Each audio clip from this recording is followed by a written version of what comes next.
Do you often find yourself bored with the tediousness of daily routine? Are you lacking a good creative outlet?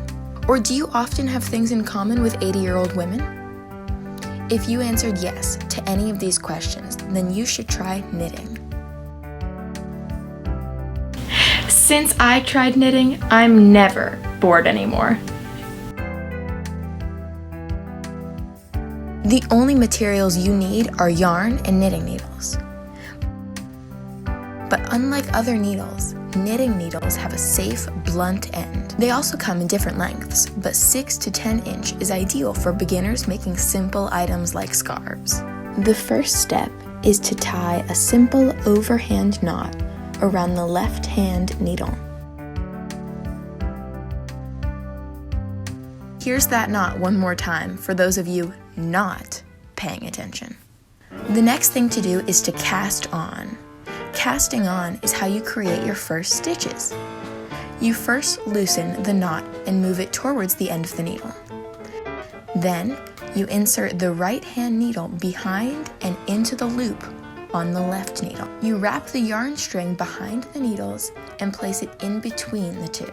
You then pull the right needle downwards and towards you, pushing it through the loop on the left. Then you take the left needle and push it under and through the loop on the right needle.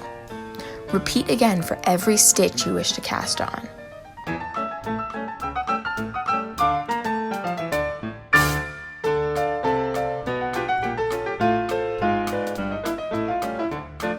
Easy trick when beginning to cast on is to make sure the needles form an X when you begin. It's important to know how many stitches you're going to cast on before you begin, because this determines the width of your project. For this scarf, we're going with about 15 stitches, so it's fairly wide. If you're using a pattern, it should recommend a starting number of stitches.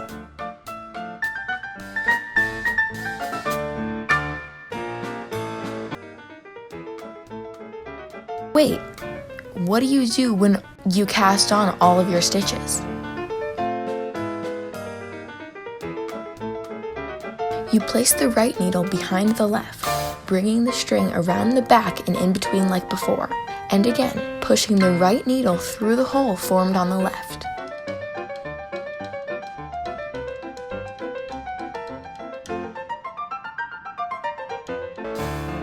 But what do you do when you're ready to be done knitting something? Casting off is how you get your knitting project off your needles and ready to wear. When you're ready to cast off, you simply start a new row and knit 2 stitches.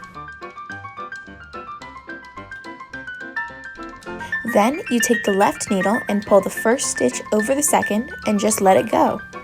This is the only time you want anything to fall directly off of your needles. When you're beginning, it can be much easier to loosen the first stitch with your finger and then loop it over. This ensures that you don't drop both stitches by accident. Once you're done casting off, you'll notice a braided pattern along the top edge, as well as the top corner forming something close to a 90-degree angle.